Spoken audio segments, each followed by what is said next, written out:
those early to mid 90s stuff that was just coming over, and you could find it at Blockbuster if you knew where to look or you knew who to ask. But it was hard to buy any of this stuff because it was hard to buy the imports. And it just wasn't being released in the U.S. the way it is now, especially with the internet being what it is. So when Spirited Away was released in, the early 2000s? Yeah. Here in the U.S., right, I watched it along with everybody else who loved it so much. And then I was like, I want more of this. Oh, there's a whole studio. This director has done several things. I want all of it. And most of it most of it's a home run for me. Yeah, same. In fact, along those lines, you and I were just talking before, I had forgotten that I did this several years ago. And without much research, just based on feel, I kind of listed my top 50 animated films of all time. And I'm not married to this list at all. I just went back and read through it, and I was like, I might move some of this stuff around, actually. But there are 7 Studio Ghibli films in my top 50, including 2 in my top 5, 3, I think, in my top 11 there. Nausicaa, Spirited Away, and Princess Mononoke are my personal favorites. But what I'm really looking forward to, I should say those have been my personal favorites historically, or those were the ones that struck me, that I can recall having the most vivid reaction to when I watched them at the time. I'll say this, I made this list before having seen things like Ponyo and My Neighbor Totoro, which is my fiance's favorite of all of them, and one of her favorite movies of all time. And we went and saw that in a little theater. The first time I saw it was actually in a theater, and they were showing My Neighbor Totoro, and it was, like a lot of these films are, an experience. It was profound. It was moving, And so, again, as we go through all these, I'm going to look forward a lot to rewatching some of my favorites and reevaluating if I love them even more than I thought I did, and watching some of the ones that I've missed over the years, or Grave of the Fireflies that I just haven't watched because I know it's going to wreck me, but now I have to because we're doing this. So... You know what? I'd kind of forgotten about needing to rewatch Grave of the Fireflies for this, so we might call it off. Never mind. Let's, you know what? Thanks for listening, everybody. This is the first and last episode of Studio Ghibli Weekly.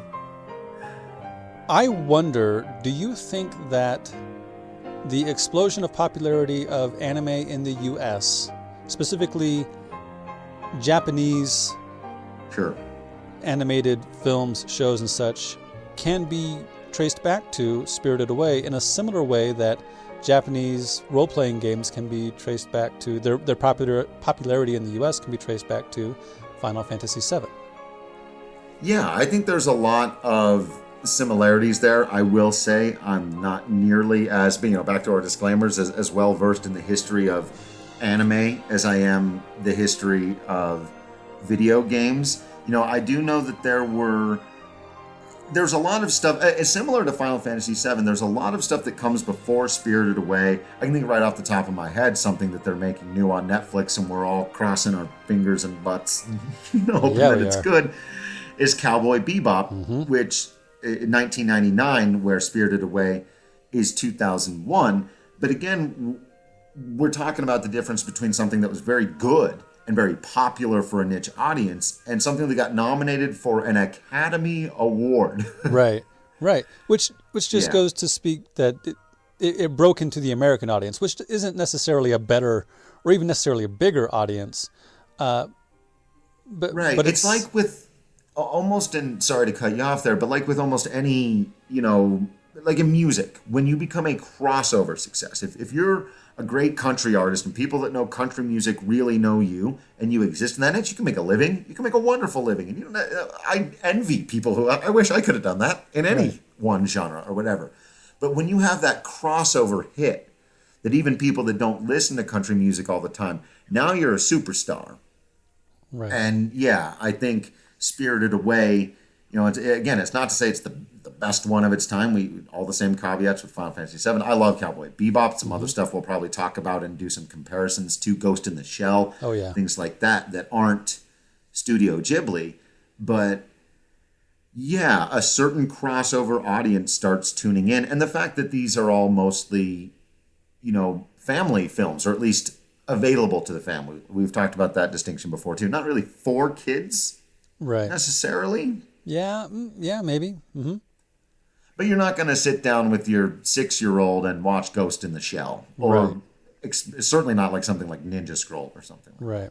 Another way to think about it is, and this is just my personal experience, I had to track down a copy of Cowboy Bebop. I couldn't even find that one like in the special anime section of Blockbuster, right? I had to go to an import place that was like part of a comic book store in order to not buy a copy of Cowboy Bebop, but rent a copy of Cowboy Bebop. But I bought Spirited Away at Walmart.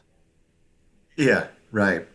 Some of those, and especially that one, I do think that it really is the Final Fantasy VII of the series. But like I've said, it's not even, I'll give this away. It's not at the very top of my list. There's one that came before it that, has been my favorite up to this point, but I still have Spirited Away, I think, at like my fourth favorite animated movie of all time. So yeah. I also want to talk about just the explosion of anime's popularity in the U.S. in general.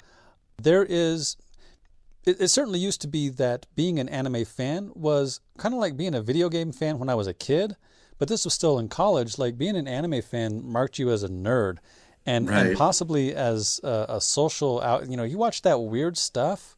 Yeah. Isn't that about like, monsters having sex with kids or whatever? Like, no, that's not what we're doing. It's this interesting, beautiful thing, and I think that's as much a fear of world lit as it is anything else, because stories that come out of a different culture or a different tradition can sometimes be told in a way that we don't get, right? We've talked before in the Final Fantasy podcast about it's okay to sometimes be ambiguous. It's okay to sometimes have your actual threat be from the moon. You hinted at it this whole time, but, we're going to suddenly blow your minds.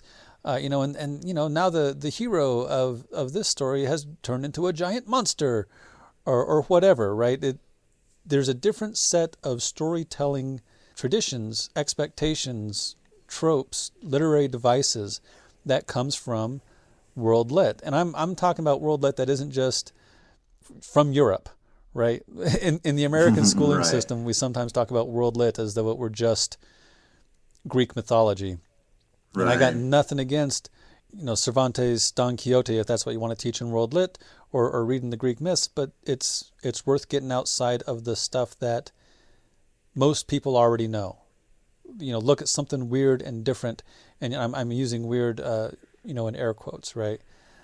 Because I don't want to act as though it were somehow bad or wrong to look at something so much different than what you're expecting. And so now anime has become so popular in the U.S. We got Crunchyroll, right? It's all over Netflix. Some of our animated shows these days are so strongly based upon Japanese animation. I'm thinking Steven Universe, Last Airbender, and Legend of Korra. Even like the new Voltron, right, which was originally Japanese. Heck, the Speed Racer live action movie is a Japanese animated kids show in real life.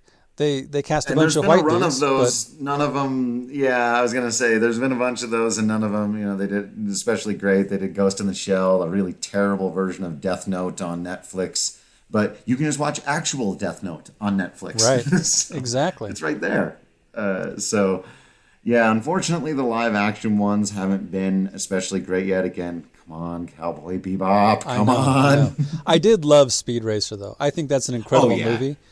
Yeah, totally. There is the whitewashing issue. I don't know how much it pulls the movie down, because I love that movie, so maybe I'm biased. But I also want to talk about how much more accepted it is to like manga these days too. Yeah. I'm a high school librarian, as I've mentioned before. I make it a point to have the popular manga in my library, because there is a small but dedicated audience for just about any niche genre you can think of, and I don't want to leave these kids out, because it's a different cultural experience. Like I was saying, it's world lit. It's reading right to left. It makes you think in a different way. It helps for kids who maybe don't read novels well. It's too much text all packed together, right? But if we can intersperse it with graphics, I got a pretty big graphic novel section too. So I was just at the American Association of School Librarians conference, and one of the people I listened to talked about how this is an equity issue. You can't not have a wide variety of ways for people to experience literature, because if you don't, then you are leaving people out. And as librarians, especially teacher librarians, we are meant to be catering to everybody. We want everybody to be invited. Everybody is included. And, manga may not be for you, but if it is for somebody, we got to make sure we have it. Yeah, I actually, to get a little bit philosophical, I mean, you open the door, I'll walk through it. I think it's one of the best trends of our generation. I'm very critical of our generation and certain things and social media and, but I really do think that became kind of actualized as our generation grew into adulthood. Because you're right, when we were kids, it was, there's 4 channels that everybody watches. Everyone watches the same news, and there's some good and bad things about what's happened in news with everybody having a 24-hour channel and all this stuff now. But you're right that the explosion of choices for all of those kinds of things. It wasn't cool to like comic books when we were in school, and now they're the biggest movies in the world. It wasn't cool to play video games when we were in school, and now it's one of the biggest industries in the world.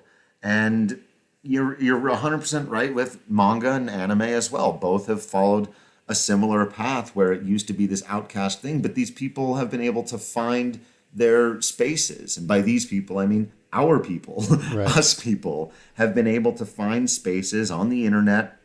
Usually it starts there. Oftentimes it can then grow into, we just went to Comic-Con yesterday. Not you, sorry. I not to throw that in your face. No, it's fine. I'm just on the other side of the mountains, but I'm glad that you took Mom to do that. And it was really, she loved just being there and looking at all of the people in cosplay. And there were, I would try to do my best because I haven't seen a ton of like My Hero Academia or I think the entire voice cast of RWBY was there. You're supposed to say that. I don't watch that one, but so many people, again, it was just all of the stuff. And she was saying, man, 10 or 15 years ago, you wouldn't have seen men dressed as women from anime walking around confidently and comfortably in public with nobody pointing and staring and laughing, or everyone making each other feel included and supported and like the best version of themselves that they can be. And yeah, it's amazing that those spaces get to exist now. And I think that's one of the reasons why, you can just pop on Netflix, or like you mentioned, Crunchyroll. There's some stuff on Hulu, wherever you're, the explosion of those kinds of streaming services, you can find your niche audience. You don't have to, as you talked about before, hope that Blockbuster in your neighborhood happens to have someone on staff who knows about or cares about anime. It's on the internet now. And it's, for all the, we've talked about, for all the bad that social media and that can do, you create communities around these things. And that's kind of what we're trying to do here, right? With the Final Fantasy and Studio Ghibli spaces. So, yeah. And with regard to conventions, fan conventions have become much more popular and accepted. Like, San Diego Comic-Con or Star Trek conventions used to be a punchline. Yeah. That's almost the whole start to Galaxy Quest, which is both a critique of the fandom, but also a celebration of the fandom, right? That's why that movie succeeds so well. So I wonder if we have Star Trek and, the nerds speaking Klingon to thank for the acceptance of folks succeeding so much in cosplay these days. 100%. Absolutely. It all goes back to those original Trekkies and Trek conventions. They were the original nerds to say, we've got to all get together in one place and celebrate the art that we love. And now that feels like a totally normal thing to take your mom to. Right. And that it's become so global, I think is fascinating, right? We just talked about, we're going to talk about this Japanese animation studio, but Steven Universe is animated by a Korean animation studio. We've got a wide variety of non-American, non-English art in the form of animated films and shows that are just blowing up, right? Like Mom is a big fan of just watching foreign films and foreign shows on Netflix. There's one from Istanbul, or one set rather in Istanbul, where a guy's got like a magic shirt that makes him bulletproof. And then there's the one where they're going back in time during a war in Spain. And she's just watching all this stuff that is set outside the U.S., set outside English-speaking countries, and is just loving it. And I think that's great. I think the more world lit, the more different kinds of stories from different places we can appreciate, the better. 100%. Since you reminded me of it, just watched Tresse on Netflix.